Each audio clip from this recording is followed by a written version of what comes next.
안녕하세요. 오늘 저희가 깊이 파고들 주제는 바로 텍스트 마이닝입니다. 보내주신 자료들을 보니까 이 텍스트 마이닝의 기본 개념부터 활용까지 꽤 다양하게 다루고 있네요. 특히 데이터 분석 경험이 있으신 당신이라면 이 기술이 어떻게 그 방대한 텍스트 정보 속에서 의미 있는 걸 찾아내는지 더 흥미롭게 보실 수 있을 것 같습니다. 사실 디지털 세상 데이터의 80% 이상이 이메일, 보고서, 소셜미디어 같은 그런 비정형 텍스트라고 하잖아요. 네, 맞습니다. 엄청난 양이죠. 이걸 분석 못하면 정말 큰 기회를 놓치는 셈인데 바로 이 텍스트 마이닝이 그 열쇠가 될 수 있다는 거죠. 자, 그래서 이게 어떻게 작동하고 또 어떤 가치를 만들어내는지 한번 제대로 살펴보겠습니다. 자, 바로 본론으로 들어가 보죠.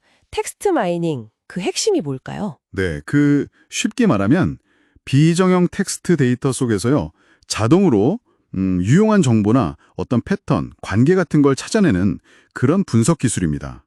컴퓨터가 이제 자연어 처리, 그러니까 NLP라고 하죠.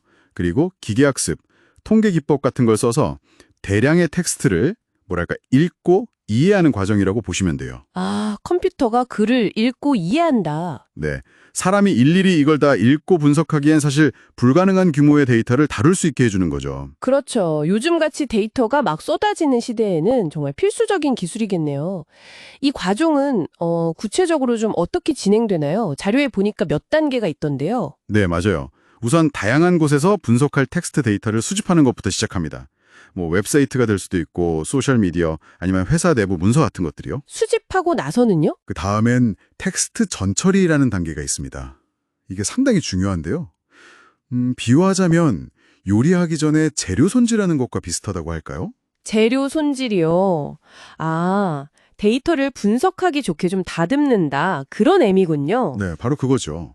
예를 들어서 은, 는, 이, 가 같이 자주 나오지만 분석에는 별 의미 없는 단어들, 이걸 불용어라고 하는데 이런 걸 제거하고요. 또 단어들을 하다, 먹다 이런 기본용으로 좀 통일시켜주고 이걸 표제어 추출이나 어간 추출이라고 합니다. 문장을 단어 단위로 이렇게 나누는 작업, 토크너라고 하죠.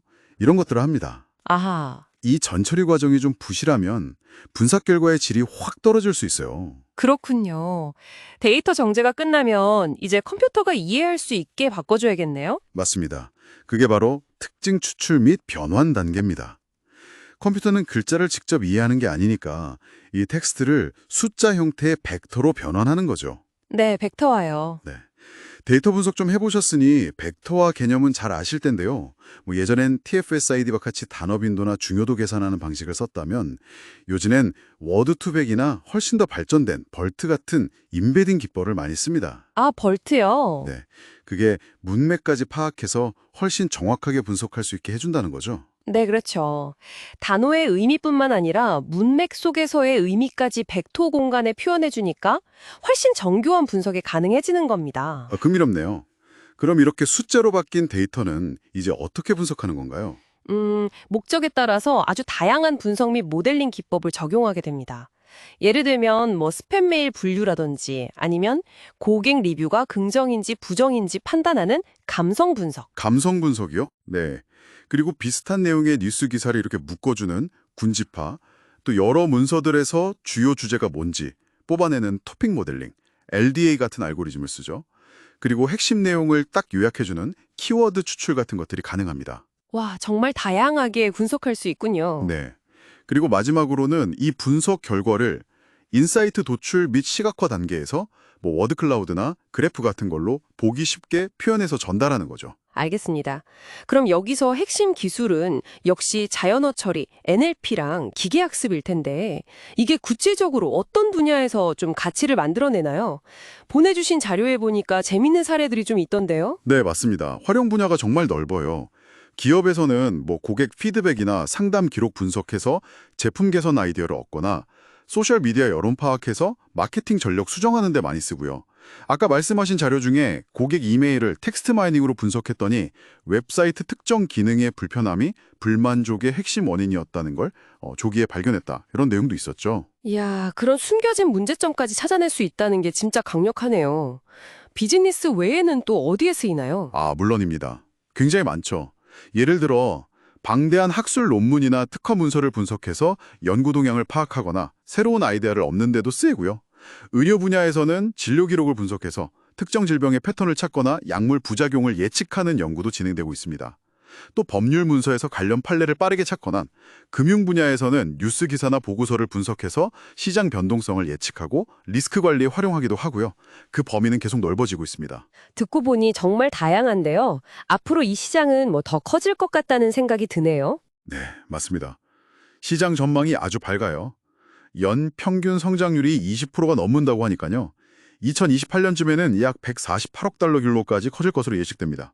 특히 요즘 AI, 빅데이터 기술하고 막 결합하면서 더 정교한 분석, 실시간 처리, 다국어 지원 이런 기능들이 계속 강화될 거고요. 앞으로는 이 비정형 데이터 분석 능력이 기업 경쟁력에 정말 중요한 요소가 될 가능성이 높습니다. 확실히 그렇겠네요. 데이터 분석 역량이 있으신 당신에게 이 텍스트 마이닝은 비정형 데이터라는 이 거대한 영역을 탐색하고 또 새로운 가치를 발견할 정말 강력한 무기가 될 수 있겠습니다.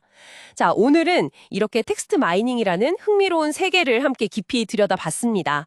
텍스트 데이터 속에서 보물을 캐는 여정 어떠셨나요? 좀 흥미로우셨기를 바랍니다. 네, 여기서 한 걸음 더 나아가서 이런 질문을 한번 던져볼 수도 있을 것 같습니다. 텍스트 분석 기술이 아무리 발전한다고 해도 글에 담긴 어떤 묘묘한 풍자나 문화적인 맥락 아니면 글쓴이의 숨겨진 의도 같은 것까지 과연 완벽하게 파악할 수 있을까 하는 점이죠. 그러니까 기술적인 분석을 넘어서 최종적인 의미를 해석하고 판단하는 데 있어서 왜 여전히 우리 인간의 통찰력이 중요할까? 이런 부분을 한번 생각해 보시는 것도 꽤 의미 있는 탐구가 될 것 같습니다. 정말 좋은 질문이네요. 기술만으로는 알 수 없는 그 무언가. 이 질문에 대한 당신의 생각을 한번 정리해 보시는 것도 좋겠습니다. 그럼 저희는 다음 분석에서 다시 뵙겠습니다.